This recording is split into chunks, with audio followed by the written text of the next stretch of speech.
Halo, selamat datang di Logic of Health, channel yang membahas masalah kesehatan dengan logika. Kali ini saya akan membahas logika medis di balik kesembuhan Vanessa dengan vaksin Nusantara. Seperti kita ketahui, beberapa hari ini viral di media sosial, seorang anak perempuan, Vanessa, sembuh dari kelumpuhannya setelah mendapat vaksin Nusantara. Untuk jelasnya, saya buatkan cuplikan videonya berikut ini. Ini cuplikan videonya. Nama Vanessa, umur 13 tahun. Sudah berulang kali masuk rumah sakit. Pertama kali karena DB, kedua karena inflamasi pasca COVID, terakhir dinyatakan karena autoimun. Oleh omnya itu dibawa ke Profesor Dr. Terawan, diambil darahnya, seminggu kemudian kembali lagi ke Dr. Terawan untuk disuntik vaksin Nusantara. Di sini terlihat Vanessa mendapat suntikan vaksin Nusantara.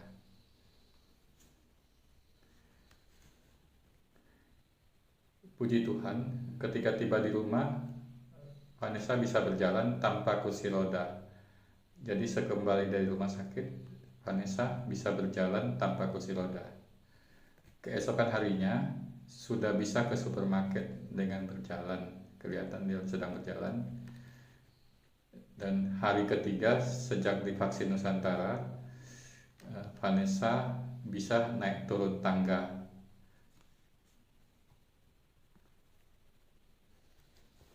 Ini ucapan terima kasih Vanessa, terima kasih Tuhan, terima kasih pada Dr. Terawan. Berkat vaksin Nusantara, aku boleh disembuhkan. Tujuan dibuatnya video ini adalah untuk menganalisa adakah logika medis di balik kesembuhan Vanessa setelah disuntik vaksin Nusantara. Agar fakta ini tidak hilang begitu saja, karena ini bisa menjadi dasar penelitian lebih lanjut untuk menolong pasien-pasien pasca COVID atau yang terkait COVID yang mendapat serangan autoimun seperti Guillain-Barré syndrome atau gangguan saraf lainnya yang menyebabkan kelumpuhan, perikarditis atau radang selaput jantung yang menyebabkan gangguan jantung, dan penyakit autoimun lainnya yang biasanya timbul 2-3 minggu setelah pasien mendapat COVID atau yang terkait COVID. Baik, saya coba buat analisanya. Mohon maaf bila salah. Data yang terkumpul dari video tersebut, pasien berulang kali masuk rumah sakit, diagnosanya awalnya didiagnosa DB. Ini mungkin maksudnya demam berdarah, saya nggak tahu. Kemudian inflamasi pasca COVID atau peradangan pasca COVID, kemudian autoimun, dan tidak bisa jalan. Dari data-data ini, kemungkinan yang terjadi adalah pada awalnya kena COVID, kemudian sembuh, di dalam tubuhnya terbentuk antibodi, dan pada kasus ini antibodinya menyerang sel-sel tubuhnya sendiri, sehingga timbul gejala-gejala seperti DB, inflamasi pasca COVID, autoimun, dan tidak bisa jalan. Pada kasus ini, autoantibodinya menyerang sel-sel mielin saraf, sehingga terjadi kelumpuhan. Ini analisanya. Jadi kemungkinan terjadi autoimun, pasca serangan COVID terbentuk antibodi yang menyerang mielin saraf yang menyebabkan kelumpuhan. Data selanjutnya dari video tersebut didapat bahwa sesudah divaksin pasien pulang ke rumah dan ternyata sesampai di rumah pasien bisa jalan sendiri tanpa kursi roda. Keesokan harinya bisa jalan-jalan di supermarket. Hari ketiga sejak vaksin Nusantara bisa naik turun tangga sendiri. dari data-data ini, kemungkinan yang terjadi adalah sesudah divaksin Nusantara terbentuk antibodi. Antibodi tersebut menetralkan atau memblok autoantibodi yang menyerang sel myelin saraf penyebab kelumpuhan tadi, sehingga pasien berangsur-angsur membaik, yang tampak dari fakta bahwa begitu pulang ke rumah bisa jalan sendiri dan makin hari makin membaik. Apakah ini kebetulan? Bisa aja ini kebetulan kalau hanya terjadi sekali ini saja. Tetapi apabila juga terjadi pada pasien-pasien yang lain atau beberapa pasien-pasien yang lain, maka ini bukan kebetulan lagi. Sehingga perlu penelitian lebih lanjut untuk membuktikannya. Timbul pertanyaan, apakah antibodi bisa mengobati autoimun?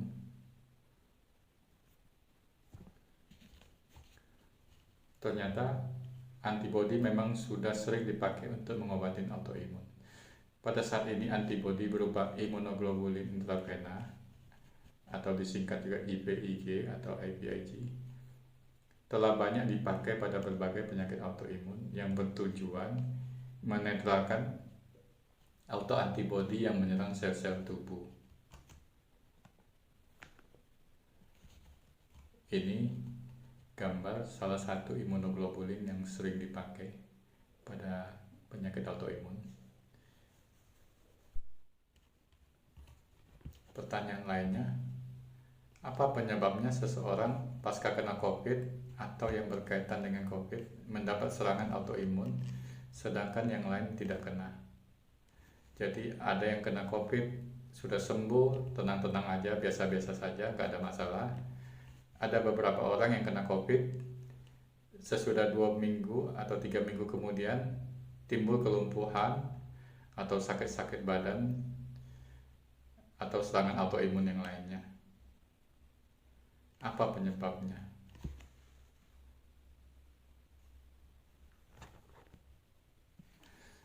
Terus terang, setelah dicari-cari sampai sekarang belum ketemu jawaban yang pasti, ya, jadi belum diketahui secara pasti. Beberapa hasil penelitian menemukan bahwa pasien COVID parah itu cenderung terkena autoimun. Penelitian lain menemukan kekurangan vitamin D itu menyebabkan keparahan pasien COVID. Penelitian lainnya lagi menemukan kekurangan vitamin D itu memicu penyakit autoimun. Dari ketiga fakta ini, kalau ditarik satu benang merah, itu mungkin bisa disimpulkan bahwa kekurangan vitamin D itu dapat memicu serangan autoimun pada pasien COVID. Jadi, dari hasil penelitian tadi, salah satu pencegahan dari autoimun, terutama untuk pasien-pasien pasca COVID, adalah dengan mencukupkan kadar vitamin D dalam darah. Jadi kita harus melakukan cek kadar vitamin D 25OH dalam darah. Kalau ternyata kurang, konsultasikan ke dokter untuk mendapatkan dosis suplemen vitamin D yang sesuai. Vitamin D bisa juga didapat dengan berjemur di matahari pagi antara jam 11 sampai jam 1 siang waktu Indonesia bagian Barat, sekitar kurang lebih 10 menit. Sekian video ini. Sekali lagi saya tegaskan bahwa ini hanya sekadar analisa, bisa benar, bisa salah.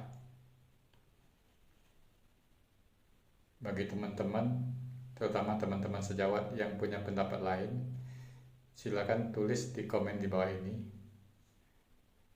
Dan bila video ini dirasakan bermanfaat, silakan di like dan share ke yang lain, dan di subscribe bagi yang belum subscribe. Terima kasih.